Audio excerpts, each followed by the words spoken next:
What's up and good day mga boss? Welcome back dito sa aming shop, Iming Ace Airsoft. For day-to-day nga pala muna. So day-to-day is March 28, 2026. Ayan. So bale meron tayong 5 units to na for shipping. So isang rifle and 4 na pistol. So guys, ang carry natin na rifles is puro ENC na rifles. Then lahat ng ENC na rifles is may kasama na siyang LiPo battery and charger. So guys, LiPo battery ang kasama nun, hindi yung stock lang na 9 volts. So ang kasama is 11 volts. So kapag nag-upgrade kayo ng unit, kaya-kaya na niyang i-handle. Ayan. So ang unit natin na for shipping ngayon is ENC 645-1 na color gray kay Boss Jovan of Southern Leyte. Ayan. So ito unit ni Bossing. So full metal guys. Metal tong handguard, metal tong receiver, metal din tong buttstock. So ang buttstock niya is adjustable. Ayan. So guys, kapag 645-1, medyo kita talaga yung mga wire ng battery. Ayan. Kasi kapag pinilit natin na isagad yung battery dito, tapos nilagay natin yung cover, ayan, may cover kasi siya. Pag nilagay natin yung cover is, may ipit yung wire, so possible masira. So advice namin na hindi na ilagay yung cover. Ayan. Ayan. So full metal nga. And then, guys, ito nga pala yung Daniel Defense na PDW. Ayan. So kita nyo naman ang markings niya. Napakaganda. So guys, naka-engraved yung markings niya dyan. Then naka-metal na flip front sight. Ayan. Metal din na flip na rear sight. Ayan. So metal din itong charging handle. Ayan. Kapag mahilig kayo sa mga CQB type na units or rifles. Ayan. Mga maikli lang, tsaka though mabigat siya, pero magaan siya compare sa ibang rifles. Ayan. So guys, available din to sa color black. Ayan. Personal unit ko, color black na ganito. Ayan. So yun yung kabilang side. So may marking siya dyan ng, ito, Daniel Defense sa mismong handguard niya. So try muna natin. Ang semi-auto.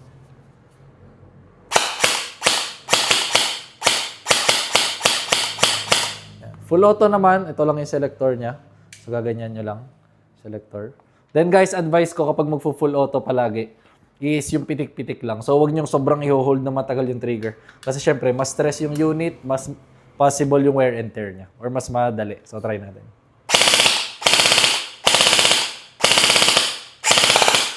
Ayan. So guys, medyo maingay siya kasi nga naka-loudener siya. Kung gusto niyo naman medyo tumahimik siya, palitan nyo lang to ng silencer or suppressor. Ayan. ENC 645-1. Napaka-pogi ng unit na to. Ayan. So next unit, ito pistols na. So 4 na pistol to.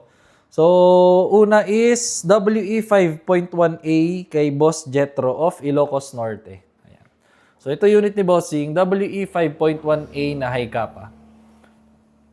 So, full metal yung slide, metal yung lower frame. Then guys, yung slide nito is split slide. Ayan, kung makikita niyo yung hati. Ayan, kung makikita niyo yung hati. So, split slide siya. So guys, normal kasi na pistol, so full slide, buo siya gumagalaw. Ito, ano lang, split. Ayan, so ganyan siya. So, naka-fixed itong front part ng slide. Ayan. Then, naka-fiber optic na rin yung front sight niya. Then, advantage nga pala ng ganito kapag yung split slide. So, medyo mas magaan syempre yung slide niya. Mas mabilis bumalik yung slide. So, mas mabilis yung pagputok dito. Ayan. So, magazine capacity, 30 rounds na metal magazine. Let's try natin.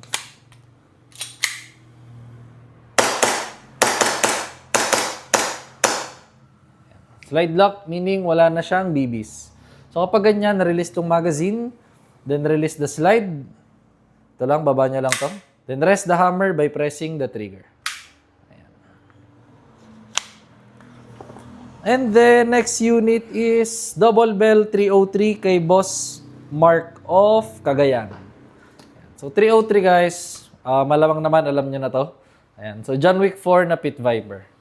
So, full metal din. Metal yung slide, metal lower frame. Fiber optic tong front sight, at saka itong rear sight. Then, adjustable na rin yung rear sight niya. Then, may marking siya dyan ng TTI. Ayan. Then guys, naka-compensator nga pala siya. So, kapag kinasa natin yung unit, ayan.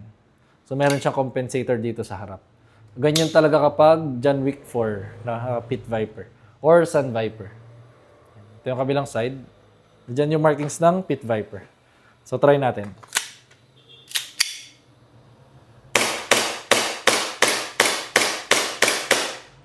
Slide lock. Tapos, itong last 2 units. So, parehas to kinuha ni Boss Bam Bam of Cebu. So, first unit ni Bossing, Double Bell 723DY. So, ito yung 1911 Classic na color chrome.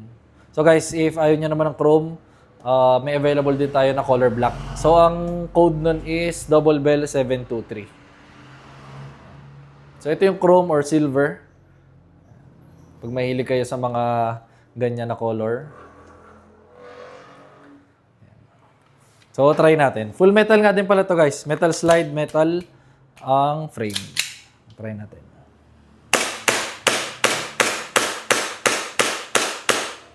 Slide lock.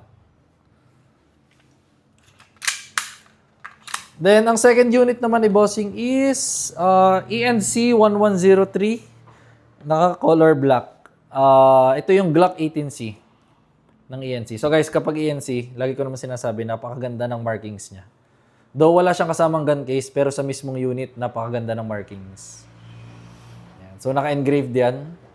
Then metal yung slide, polymer yung lower frame. So lahat ng Glocks ganyan. Then kapag Glock 18C, meron siyang semi and full auto. Ito yung selector. Yan. Kabilang side, ito.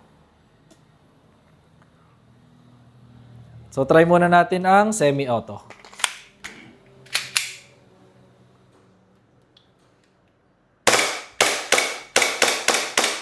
Full auto guys, baba nyo lang to selector. Ayan. Then, make sure nakasagad siya. Then, pitik-pitik lang. Then, balik natin semi-auto. Ayan. Slide lock.